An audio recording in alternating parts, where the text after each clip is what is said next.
शांत इलाका, लेकिन 26 फरवरी को वो तारीख अब यहाँ के लोगों को लंबे वक्त तक याद रहने वाली है। उस दिन जो हुआ उसने न सिर्फ इलाके को हिला दिया बल्कि पूरे प्रदेश की राजनीति और पुलिस महकमे को भी अलर्ट कर दिया। एक्स मुस्लिम यूट्यूबर सलीम वास्तिक पर उनके ही घर में घुसकर जानलेवा हमला किया गया। 2 युवक, चेहरे पर सख्ती, हाथों में चाकू और निशाना सीधा गर्दन पर। हमला इतना खतरनाक था कि कुछ सेकंड की देरी जानलेवा साबित हो सकती थी। बताया जाता है कि हमलावरों ने न सिर्फ कई वार किए बल्कि उनकी गर्दन काटने की भी कोशिश की। खून से लथपथ हालत में सलीम को अस्पताल ले जाया गया, जहां डॉक्टरों ने तुरंत सर्जरी की। मामला गंभीर था। ये कोई आम झगड़ा नहीं था बल्कि एक सुनियोजित हमला लग रहा था। घटना की गूंज लखनऊ तक पहुंची। खुद मुख्यमंत्री योगी आदित्यनाथ ने इस मामले में सख्त कार्रवाई के निर्देश दिए। पुलिस को साफ संदेश था, अपराधी चाहे कोई भी हो, बख्शा नहीं जाएगा। और यहीं से शुरू होती है इस केस की असली कहानी। पुलिस ने सबसे पहले सीसीटीवी फुटेज खंगाली। घटना स्थल के आसपास लगे कैमरों से 2 संदिग्धों की तस्वीरें सामने आई। बाइक की पहचान हुई, सुराग एक एक कर जुड़ते गए और फिर नाम सामने आए, जीशान और गुलफाम।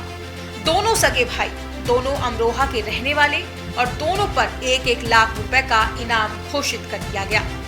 1 मार्च पुलिस को सूचना मिलती है, जीशान की लोकेशन ट्रेस होती है, घेराबंदी होती है, मुठभेड़ होती है, गोलियां चलती हैं और आखिरकार जीशान पुलिस एनकाउंटर में ढेर कर दिया जाता है। लेकिन कहानी यही खत्म नहीं होती। दूसरा आरोपी गुलफाम अब भी फरार था।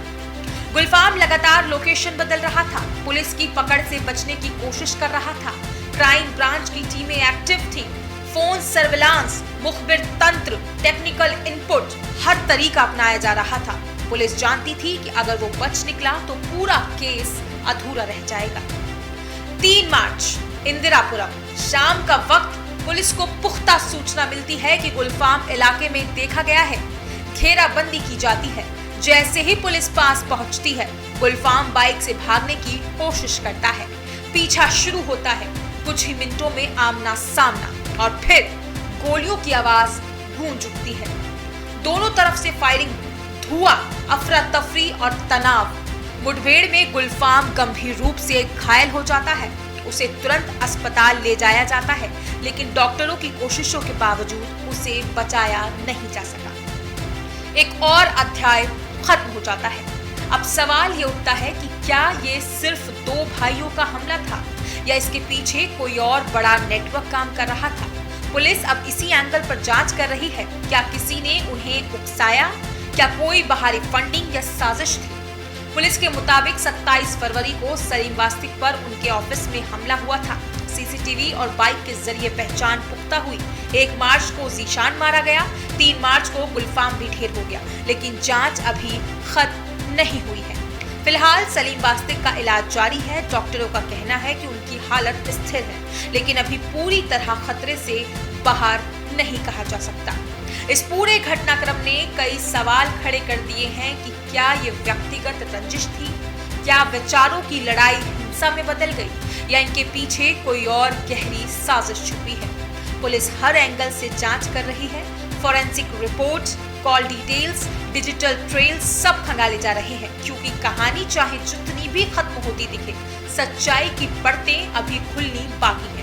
लोनी की उस रात से लेकर इंदिरापुरम की मुठभेड़ तक ये पूरा मामला किसी क्राइम थ्रिलर से कम नहीं, लेकिन फर्क सिर्फ इतना है कि यहाँ गोलियां असली थी, जख्म असली थे और दांव पर थी एक इंसान की जान। अब सबकी नजर इस बात पर है कि क्या पुलिस इस केस में कोई बड़ा खुलासा करेगी, क्या कोई और नाम सामने आएगा, या फिर ये कहानी यहीं थम जाएगी। सवाल कई हैं, लेकिन जवाब अभी भी बाकी है। फिलहाल इस खबर में इतना ही। ऐसी ही तमाम हर बड़ी अपडेट के लिए न्यूज इंडिया के YouTube चैनल को सब्सक्राइब करना ना भूलें।